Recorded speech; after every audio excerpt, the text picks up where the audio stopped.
All said and done, the Jammu and Kashmir Liberation Front (JKLF) did an excellent job in giving a head start to Rawalpindi's plan of bleeding India through 1,000 cuts. However, despite being an obedient minion, this group soon fell out of favor with Pakistan Army's notorious spy agency Inter-Services Intelligence (ISI), the nodal agency responsible for planning and executing a shadow war in J&K.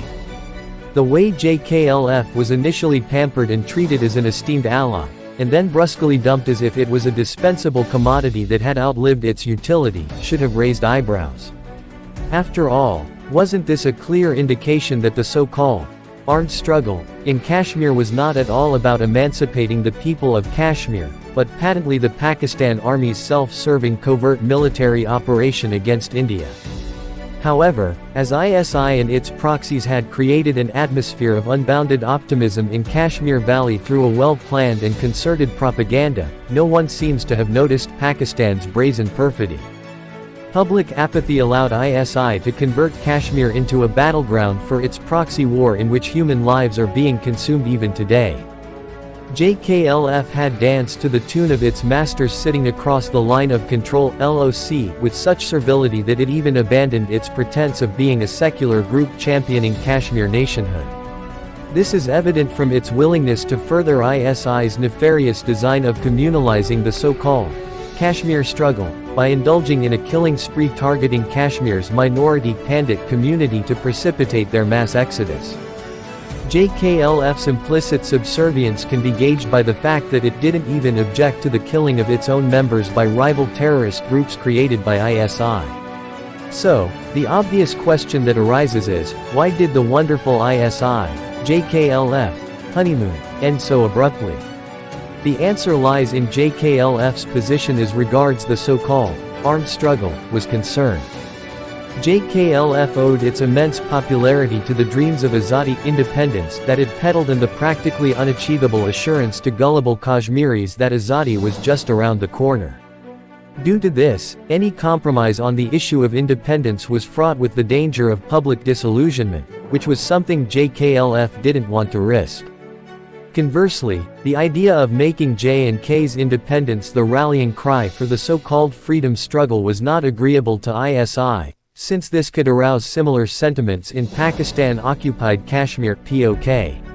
Resultantly, there was a serious conflict of interests, and ISI's attempts at convincing JKLF to change the objective of the proxy war in J&K from independence to merger with Pakistan failed. Having foreseen this possibility, ISI had already created an alternative proxy called Hizbul Mujahideen HM to replace JKLF. Led by a Kashmiri named Syed Salahuddin, this terrorist group unevocally propagated J&K's merger with Pakistan. With ISI cutting off military hardware supply and finances to it, JKLF's armed wing soon became defunct. On the orders of ISI, HM virtually wiped out JKLF in a bloody purge in which Kashmiris killed Kashmiris. JKLF founder Amanullah Khan himself admitted that HM had killed more JKLF cadres than the Indian security forces.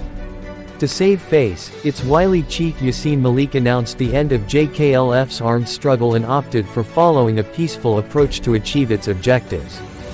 Pakistan has introduced a slew of repressive measures to subjugate the people of POK. Section 7(3) of AJ&K POK Interim Constitution, 1974, states that, "No person or political party in Azad Jammu and Kashmir shall be permitted to propagate against, or take part in activities prejudicial or detrimental to, the ideology of the state's accession to Pakistan." In his 2016 interview with DW, noted Pakistan-born US-based terrorism and Kashmir expert Arif Jamal accurately sums the prevailing situation, noting that, although Pakistan claims there is an Azad-free government in its part of Kashmir (POK), in reality it is pretty much a territory occupied by the Pakistani military. Jamal's assessment is endorsed by the observation of Brad Adams, executive director of the Asian Division of Human Rights Watch, that although Azad means free, the residents of Azad Kashmir are anything but free, and that the Pakistani authorities govern Azad Kashmir (POK) with strict controls on basic freedoms. Rawalpindi's attempts to intimidate POK residents through draconian laws and by arm twisting have proved unsuccessful.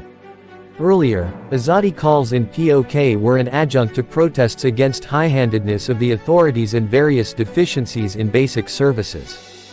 However, clamor for Azadi has now become more nuanced and the central theme for protests. In 2019, a case was filed against 19 JKLF leaders and activists of its students' wing in POK for raising slogans fomenting hatred against the state and the Pakistan Army during the annual convention of JKLF. On October 23 last year, political activists belonging to Jammu Kashmir National Awami Party (JKNAP), along with other regional parties organized demonstrations in Bagh, Ahira, Rawalpindi, and Pindi to protest the Pakistan Army orchestrated tribal invasion in 1947. According to a media report on this incident, the protesters raised anti-Pakistan and anti-army slogans while calling out the lies and duplicity of Pakistan on the Kashmir issue. The protesters held black flags and anti-Pakistan banners with Black Day written on them. The irony is that the Azadi myth created for beguiling the people of J&K has lost its charm thanks to the ISI's absurd diktat that independence for Kashmiris implies merger of J&K with Pakistan. However, this Azadi Frankenstein seems to have found favor with residents of POK as they rightly feel closeted by unnecessary restrictions imposed on them and want to get rid of their shackles. So, the specter of Azadi has ultimately come to haunt Pakistan. Though Islamabad may try to portray burgeoning public opposition to Pakistan's illegal occupation of Kashmir as a conspiracy hatched by New Delhi, the world knows better. And in a land where one is constitutionally debarred from questioning its accession that has been enforced through the force of arms without seeking the free choice of its people, the demand for Azadi by the impoverished residents of POK is bound to increase both in frequency and intensity.